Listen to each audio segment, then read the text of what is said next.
Hi guys, good morning. So ngayong araw na to, itatry natin mag-Tagalog para naman sa mga followers ko dyan na hindi nakakaintindi ng Bisaya. So for today's video guys, maaga pala akong nagising ngayon tapos nakita ko yung paligid ng bahay namin na sobrang kalat talaga kaya naisipan ko na maglinis sa labas ng aming bahay. Kaya sinimulan ko na yung paglilinis ko guys, so inuna ko muna yung sa gilid kasi maraming mga damit dyan na nakabaon na sa putik. Kaya sinungkit ko na lang ng kahoy kasi mahirap na kasi siyang walisin. Time check, 5:30 pa pala yan ng umaga guys. Sobrang aga ko talagang nagising. Sa sobrang aga guys, napakalutang ng utak ko dyan guys. Wala akong maisip na gawin. Kaya nung paglabas ko ng bahay, nakita ko yung kalat sa labas. So, yun, gumana yung utak ko guys. So, pasensya pala sa boses ko ngayon guys. Medyo paos siya. Kasi may ubo at sipon kasi ako.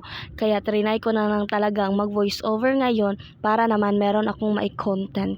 So, meet my little puppy, si Mookie. Finally talaga nakapaglinis talaga ako ng labas ng bahay namin. Ngayon pa talaga ako nakabalik na maglinis ng aming labas ng bahay kasi meron kasi akong trabaho at wala akong time. Tapos kadalasan late na akong magising. So ngayon, ewan ko bakit ako nagising ng maagang maaga. So thankful ako kasi na gising ako ng maaga at nakapaglinis ako sa aming labas ng bahay. So pagkatapos kong maglinis dyan sa labas is maglilinis din ako sa loob ng aming bahay. So inuna ko talaga yung sa labas kasi natutulog pa yung partner ko. So paano ako maglilinis kung natutulog pa siya?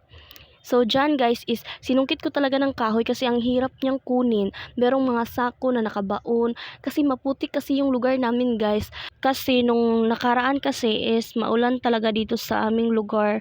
So, yun, napakaputik na ng daanan namin tapos yung paligid namin. So, pwede na siyang walisin guys. So, inalis ko na dyan guys. So, ang dami talagang mga ano guys, So, nagwalis na ako dyan guys. So, malapit na akong matapos. So, finally, ganito na yung itsura niya guys. Hindi naman siya masyadong malinis pero at least maganda siya tingnan sa mata. Hindi gaya kanina guys na ang dumi at ang kalat. So, thank you for watching everyone. Goodbye!